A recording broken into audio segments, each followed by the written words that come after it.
This is Ingo from About Africa and the Rest of the World. And same procedure as every year. Today there's my review of the tribal art market 2025, the year 2025. And I'll start at once, no break. I'll start with one thing which is, okay, it's not so exciting, but Christie's, auction house Christie's is still the number one. You know, I've mainly talk about the auction houses today. It's still the number one. And you know, if you look at the turnover in tribal art auctions, we had 2023, we had 38 millions. 2024, we had 118 millions with the arcade numbers. The difference between 2024 and 2023 was one blockbuster auction, the great auction, the Millon auction from Christie's. Yeah, this was amazing stuff. And what about 2025? This is my calculation. It's about 36 million euros. So it's more or less the same as 2023. Maybe the arcade numbers will be 38 or 40 or whatever, will be something like that. But let's say it's nearly the same as 2023, but yeah, without a box office auction. And Christie's, why do I say that Christie's is still the number one? They made about 20 million euro in this year with this African and traditional African and Oceanic and some more regions auctions. That's more than half of the whole market. And it was the only auction house with 7-digit bids. That means that they had objects which were sold for more than 1 million. And here are some, and here are not some of them, here are all of them. First, this Fang for 5 millions, 5.2 millions. You know, the Fang, there are Fang heads which are not so nice, and then you sell them for 100,000 or 200,000. But this one was a very pretty one. This was everything a Fang one needs to have. Absolute awesome, 5.2 million. But it's not only Africa. Christie, other highlights of Christie was this Easter Island object for 2.5 millions. I'm not the biggest fan of them, but I never will be have the money for anything like that. And of course, an Uli must be there, Uli from New Ireland for 1.1 million.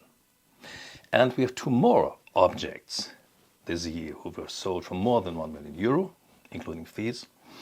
And once again, it's from Christie's. It's the Yombe and the Lube for 1.1 million and 1 million. And they were parts of the Schaaf auction, of the Henning Schaaf collection. You know, the Schaaf collection was one of the best collections in Germany. They made a great book. I've got it even here. Here, this one. It's amazing. See and learn, learn to see. And most objects from this book were sold now at the Christie auction. They made 6.8 million euro. Awesome things, you know. Wow, only great. Schaaf had such a great eye. And the title of the book, To Learn to See or Learning to See, is it? Yeah, that's the point. And for me personally, a story is, you know, I do write for Kunst und Auktion with this German market art journal. And for this Schaaf auction, that was the first time that I wrote for the Handelsblatt. The Handelsblatt is one of the most important journals for in Germany. Point. And this was the first, and of course, till now the first time I could write a small article, but I was very proud. So, once again, Christie's the rule of the world, but only with 50 to 60%. Last year, of course, there was more than 80% because of this blockbuster auction. Number two of my observations is, now in here, but one thing, of course, is where the difference is between now and last year is there were no blockbuster auctions. 6.8 million euro is a lot, but it's not 80 or 90 millions or whatever, like the auction from last year, from the Millon auction. And number two is 8 million euro performance. That means we had 8 auction houses which made more than 1 million euro with the tribal art, which is amazing. 8. And here are there Christie's, of course, Sotheby's, Ader or Ader, I don't know, it's an auction house in Paris, Millon, Native, Gikello, Zermanek and Lambert's. I think Lambert's made 900,000, a little more than 900,000 with one auction. So it's not a millionaire, but it's nearly a millionaire, but okay, let them count. So we have 8. And this is amazing. You know, there's a lot of that. We have so many auctions houses which really make money with this art. It's very very broad, very, very broad. It was amazing, yeah. And this is great, and it means that the tribal art market lives. It's not only Christie, it's the other auction houses as well. Here's some of the results. Here, fantastic pre-Bambe for 480K, 480,000 from Sotheby's. This was an online auction. I think they made 2 auctions, online and a real auction. And they made more money with the online than with the other auction. But let's see what will happen. You know, they have a new expert for the traditional African Oceanic art. And she was the directrice, I think, from Montbrison. So give her some time, let's see what will happen. But this pre-Bambe was awesome. Other auction was Native, for example. They made 305,000 with the Beaver and 202,000 with the Yoruba. You know, in 1 or 2 auctions they sold objects from a sheikh, a famous sheikh. And I think this sheikh, he bought this Yoruba for a little more, 10 years ago, 15 years ago, from Christie's or Sotheby's. And now it's only 220,000. But this does not mean that the prices are going down. It means that the sheikh, he has really, yeah, he bought very expensive. That's the point. But Native is one of my favorites because they have always very, very interesting objects. Always we say, wow, this is great. They have great photographs in the online catalog. Nice people, absolutely fantastic. Native was one of the winners once again, and he has 2 of their best objects. Gikello, they made about 900K, 900,000 euro with 1 auction about Cachinas from the Jean-Paul Morin collection. You know this from the Hopi people, Native Americans. Dolls. There's one for 82,000. I think it was estimated for 15 or 20,000. Once again, it's not only Africa, it's not only Oceanic or Easter Insel or Easter Isle. It's, for example, Native America. It's as well America. And yeah, we have Zemanek. Zemanek made 1 small auction, online auction, and 2 big auctions. And with each auction, they made more than 500,000 euro. So that's more than 1 million. And one thing was, for example, the Solomon Island shield for 22,000. And the other was, I know, Dongzon is not tribal art. It's ancient art or Asian art, but it was so nice to see. I think it was estimated with 6,000, 7,000, 8,000, I don't know. And then it was sold for 80,000. It was amazing. So, okay, it counts this time. So Zemanek once again. Good. He makes money. And you know, Zemanek, Münster in Würzburg, they are really important. First of all for the German market, so important for the German market, but I think for the international market as well. And we had Lambert's. Lambert's just made 1 auction, you know, with the new experts, with the Fisser and the Grüne. And this Nikissi, I think it was estimated for 50 or 60 or 70,000 euro, which was nothing. Everybody knew it was nothing. And it was sold for 403,000. And yeah, it's an amazing thing. Whoa. So we have a lot of auction houses which made a lot of money. But you say, okay, he told us about 8, but no, we had 6. What about the others? Let's come to my point number 3.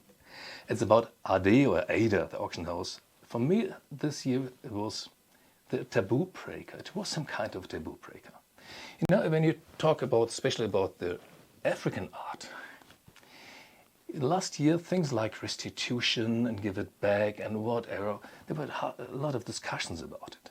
And it was especially about objects from the Kingdom of Benin in Nigeria. And it was rare to find those objects in auctions because everybody says, oh, the restitution thing is so big, I don't, ooh. And the public said, oh yeah, give it back to them. And there was a Marvel movie who says, give it back and whatever. And then, what did Ader do? May 25, they sold this Benin bronze, this black, for 376,000 euro. I think estimation once again was 50 or 60,000, whatever. And this was a taboo break because it shows we can really sell today once again Benin bronzes. And there was not so much discussion because, and one point for this is the public isn't so interested in this Benin thing anymore. That's the point. Museums are still interested, especially in Germany. They say, "Ooh, what can we do?" But public isn't. And so taboo break one was they really sought a Benin object. Whether it was looted or not, or whether it's authentic or not, we don't talk about this. I don't care. The point is, it was sold. Taboo break number one with Ader. And the second point was the same auction. You know, the Nok people, Nok culture is in Mali. Some 100-year-olds, they made ceramics. And you know, the ceramics, it's not always easy to see whether they're authentic, because sometimes you have some things which are authentic and other parts are not. So it's made from different parts.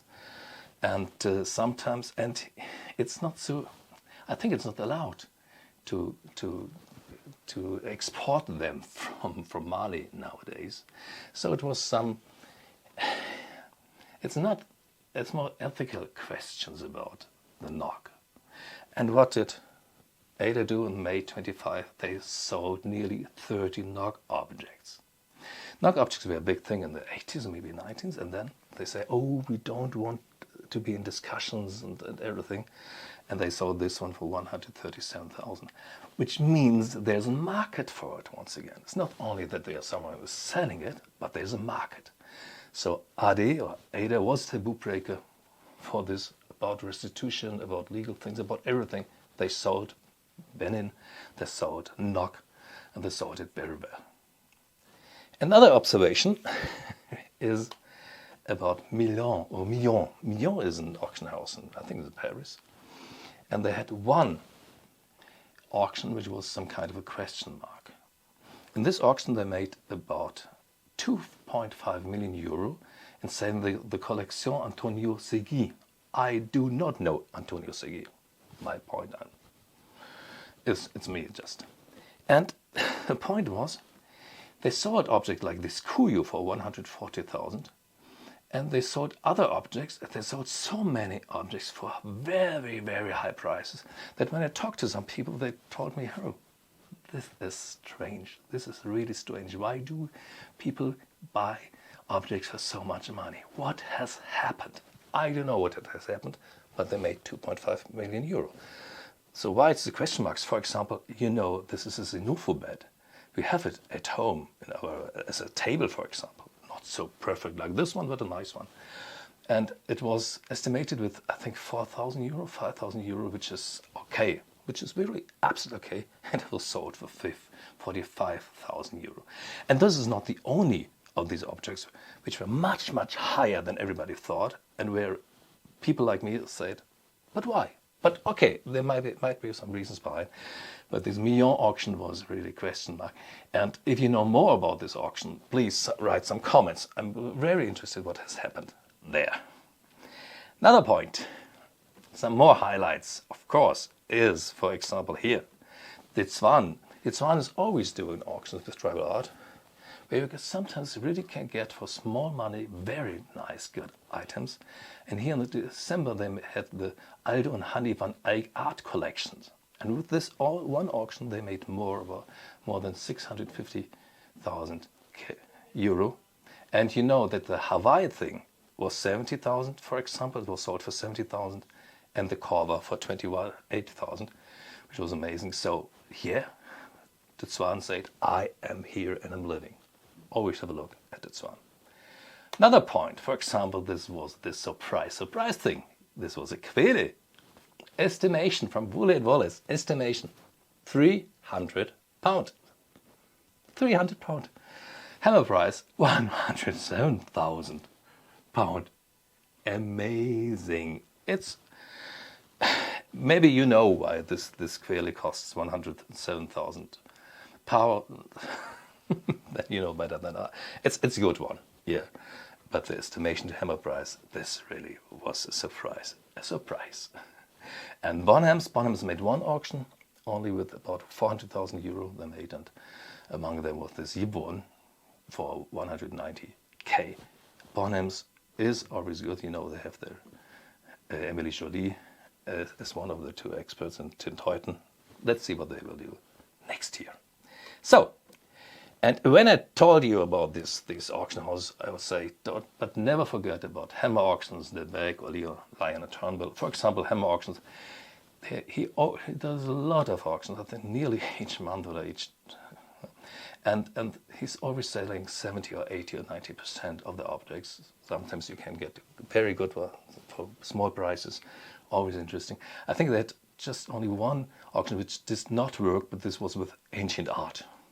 It's a completely different thing, but the African art, the Oceanic art, always is good.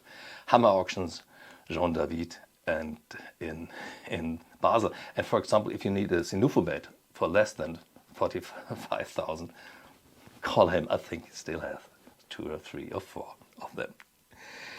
So, what about the fairs? Let's go.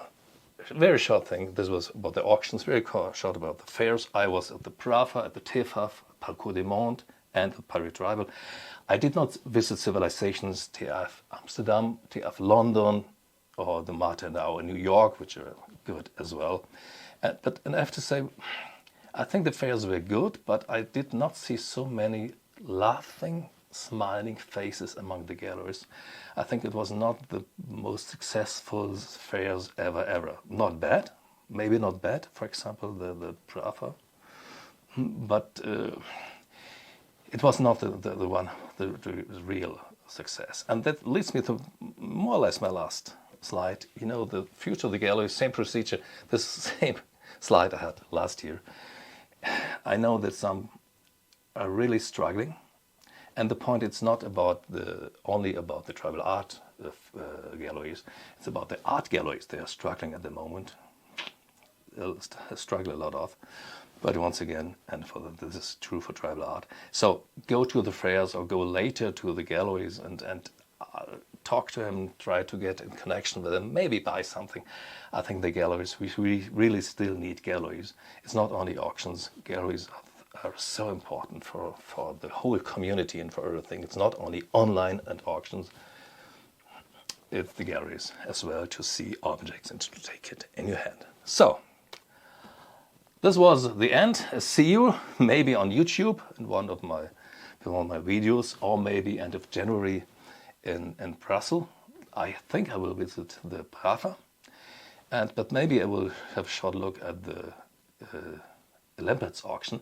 I saw the catalog and wrote an article about it, and it's a brilliant auction. I think they are very high quality of the auction. There are mainly 2 collections in it, and wow, very promising. Maybe not the 1 or 2 million things, but very promising objects. And of course, there's the civilizations. So, okay, now what else? Yes, I wish you a very good and happy New Year. Bye.